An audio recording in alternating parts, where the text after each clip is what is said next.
Fabrice, bonjour. Bonjour Brigitte, bonjour Hélène. Bonjour. Merci beaucoup d'ouvrir l'audience et de toujours être là pour écouter. Ben, je vous en prie. Et justement, on vous écoute. Alors moi, mon histoire est idyllique pour moi parce que j'ai rencontré mon épouse après avoir bien vécu et peut-être plus associé la qualité à la quantité. et le coup de foudre a eu lieu. Et après, les changements de vie sont arrivés. Et c'est sur cette partie-là que je trouve intéressant de partager l'expérience. C'est que pour avoir eu une personne qui est à mes côtés tous les jours et avec qui j'ai pu faire tous mes changements de vie, l'accompagner aussi dans les difficultés. On en a le même lot que tout le monde, mais quand on les vit avec la bonne personne, tout passe, quoi. Donc voilà. Après, je pourrais vous raconter plusieurs étapes, effectivement, que ce soit, j'ai entendu le témoignage précédent. C'est vrai que les rapports de famille ne sont pas toujours simples et le bonheur peut créer des jalousies qui font que ces familles-là rentrent dans ces vies de couple et par jalousie souhaitent... Vous avez raison, hein, ce que vous dites est très très important à comprendre. Je pense qu'un couple, c'est une entité. Et normalement, la belle-mère, le beau-père, etc., n'ont pas à rentrer dans ce couple. Et ça, c'est déjà une chose, peut-être, Hélène Vecchiali, que les auditeurs doivent comprendre. On n'a pas, quand on est en couple, à appeler sa mère tous les soirs pour lui demander la recette de je ne sais quoi. Oui, effectivement. Et quand on parle d'un couple... En fait, on parle à minima de 6 personnes, c'est-à-dire l'homme, la femme, puis les parents de l'homme, les parents de la femme, et déjà, ça fait du monde. Donc, quand est-ce on n'ajoute pas les frères et sœurs. Oui, c'est ce que j'allais dire. Et quelle relation a chaque partie du couple avec ses parents? Est-ce qu'ils se sont émancipés? Est-ce qu'ils sont encore sous influence? Est-ce que ce sont des adultes ou encore des enfants? Et à partir de là, ça vient brouiller ou non les pistes. Et puis, comme tout événement familial, je vous rejoins complètement, Hélène. Comme tout événement familial, ça réveille les dossiers, les cold cases, les jalousies, les petits dossiers qui ont été enterrés auparavant par les uns et par les autres. Et puis, voilà, après, chacun réagit à sa façon. Et faut être assez fort pour faire le tri. Et c'est aussi en ça que une vraie belle histoire de couple, c'est consolidé dans ces événements-là aussi, où il faut faire front, où il faut se serrer les coudes, il faut être confiant l'un envers l'autre. Et être solide, avoir construit certaines choses avant, que ce soit la stabilité intime, sexuelle évidemment. Et vous avez un exemple précis là ça a l'air d'être très clair dans votre esprit, un exemple précis de quelqu'un qui a été jaloux, qui a sorti des vieux dossiers, par exemple. Oui, ou qu'on a créé, oui, bien sûr, dans mes frères et sœurs, des personnes ce sont des personnes qui sont devenues très toxiques dans notre couple, qui essayaient de manipuler l'un ou l'autre pour voir si le doute existait, de douter sur soi-même et d'apporter un peu de fragilité dans la relation. Donc ça a été, on va dire, une histoire qui a duré sur une dizaine d'années en fait. Ah oui. Oui, non, mais ça a été. Est-ce que vous étiez très proche de votre fratrie? Oui, complètement. Oui. Et je pense que le côté fusionnel de ma nouvelle relation a créé probablement cette jalousie, je pense. Elle vous a volé un peu à vos frères et sœurs. Ouais, c'est ça. c'est exactement ça. Et je pense que ça venait... Mais alors, j'aime beaucoup le point sur lequel vous appuyez, parce qu'effectivement, ça venait de la relation que moi j'avais avec ma fratrie, où j'étais très très disponible. Effectivement, ça rendait beaucoup de services. Vous étiez l'aîné? Non, je suis pas l'aîné. D'accord. Et justement, je rendais beaucoup de services à l'aîné. Et c'est lui qui tient un peu la fratrie. Et alors là, quand il a vu qu'il n'y avait plus de disponibilité, c'est devenu une autre histoire. Mais heureusement, et vraiment heureusement, je suis tombé amoureux de la bonne personne. Ça, c'est exceptionnel. Enfin, je le souhaite vraiment à tout le monde.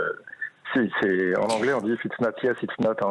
Faut vraiment pas s'arrêter. Mais à on des sent, relations on l'entend dans votre témoignage que votre couple fonctionne bien. Je ne sais pas pourquoi ce qui me permet de le dire, mais je l'entends. Oui, on sent que votre couple il est solide, que vous êtes deux adultes responsables et qui comprenez les aléas de la vie et de l'entourage.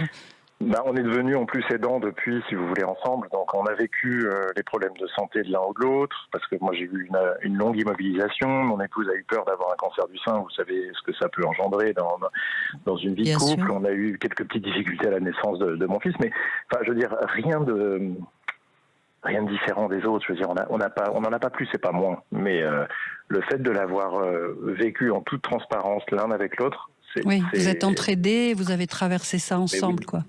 Mais oui, et ça consolide la relation, c'est exceptionnel.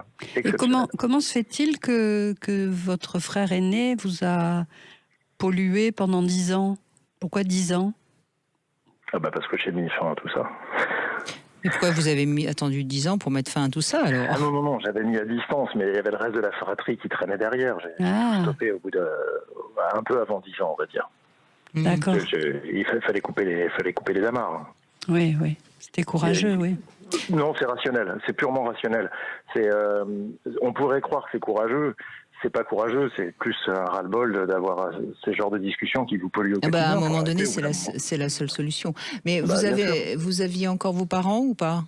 Ah, je les ai toujours. Oui, donc c'est ça aussi le problème. Tant qu'il y a les parents, c'est difficile de couper définitivement avec un frère ou une sœur, parce que les parents le vivent très mal. Donc vis-à-vis des parents, je suppose, c'est un peu pour ça que vous avez essayé de garder le lien malgré tout.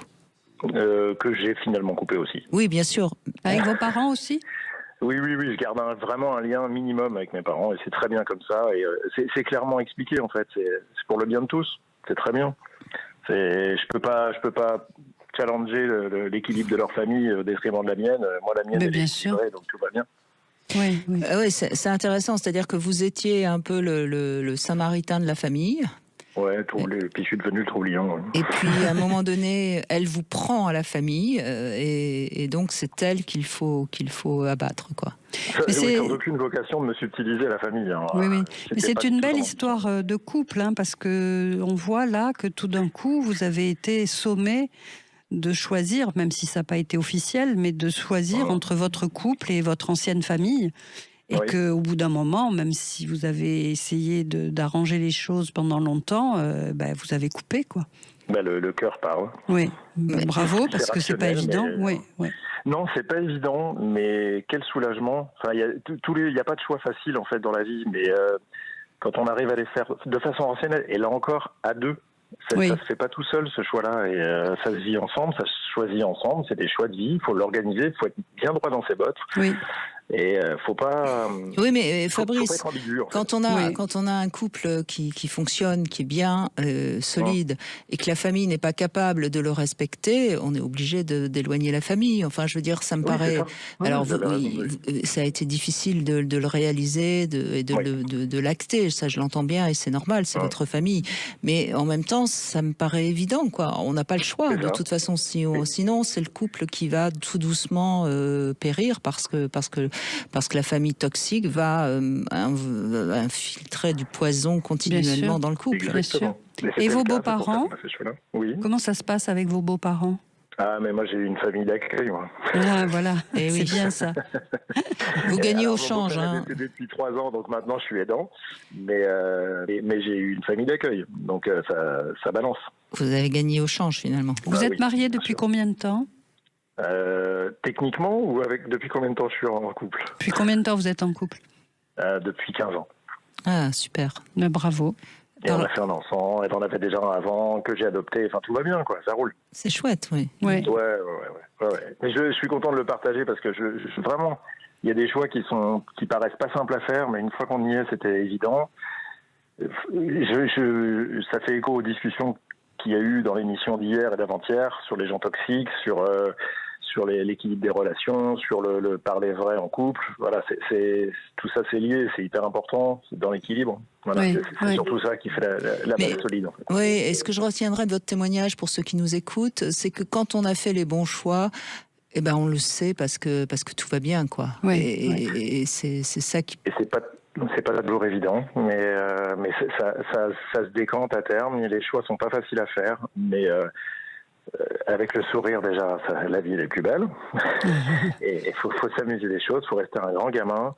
Et puis trouver quelqu'un pour jouer avec ça, c'est exceptionnel. Ça rejoint la discussion que vous avez eue aussi aujourd'hui, hier, mais sur le trouver l'alignement, que ce soit intime ou personnel, de comportement, de rythme sexuel, des choses comme ça, ça va avec. Enfin, ça s'équilibre tout ça aussi. Et oui. Ça fait partie de l'équilibre. Eh ben, ça fait plaisir d'entendre votre témoignage parce que quand même, de temps en temps, ça fait du bien d'entendre des couples qui vont bien. Merci beaucoup, Fabrice. Merci Fabrice de votre temps que vous nous avez consacré.